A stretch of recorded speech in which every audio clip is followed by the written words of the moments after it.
Bring it into the firelight. A transmission by Starling. Sometimes relationships do not fall apart through one dramatic moment. Sometimes they slowly drift through silence. A feeling goes unspoken. A heaviness gets ignored. Something feels slightly off, but no one says anything. Not because people do not care, but because they fear conflict, fear rejection, fear being misunderstood, or quietly hope the feeling will disappear on its own. But what stays hidden in the shadows often grows heavier with time. A small disconnect becomes distance. Distance becomes assumption. Assumption becomes resentment, and slowly walls begin forming where connection once lived. But healing often begins much earlier than people realize. Sometimes healing begins the moment someone gently says, "Hey, something feels slightly off." Not as an attack, not as blame, just as an invitation back into honesty. Because healthy relationships are not built through perfection.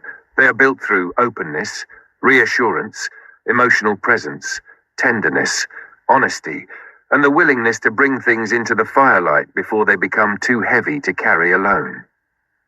And perhaps one of the deepest relationship truths is this: do not hold things in until they become unbearable.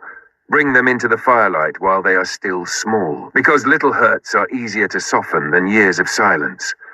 Small misunderstandings are easier to heal than emotional distance that has hardened over time. Most people wait too long. They carry discomfort quietly, suppress what they feel, convince themselves it's probably nothing. Until eventually nothing becomes a wall standing between two people who still love each other. But emotional honesty is not the enemy of connection. Silence often is. And honesty does not need to arrive as conflict. Sometimes honesty sounds like, "Can we talk about this? Something feels off to me. I don't want this to grow bigger between us." That is not weakness. That is care. Because healthy connection is not about one person winning and the other losing. It is two people being willing to say, "What if we looked at this another way together?"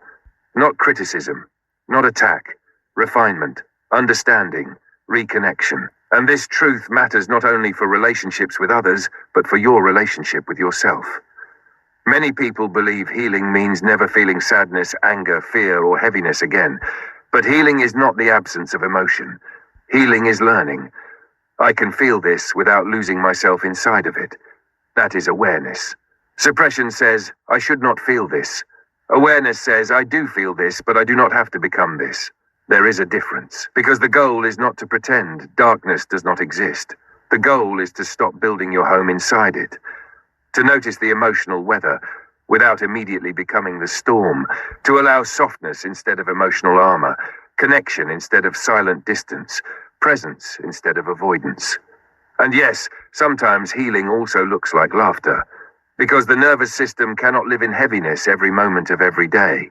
Sometimes healing is simply exhaling, softening, breathing, laughing, and remembering that being human was never meant to feel like carrying the world alone. Sometimes the deepest healing happens the moment someone finally feels emotionally safe enough to speak honestly, safe enough to soften, safe enough to breathe, safe enough to be fully human without fear of rejection or shame. So if something feels heavy today, do not hold it in. Do not hold back. Bring it gently into the firelight, not to fight, not to force, not to control, simply to reconnect with others, with yourself, with the part of you that still deserves honesty, warmth, tenderness, and a place to exhale.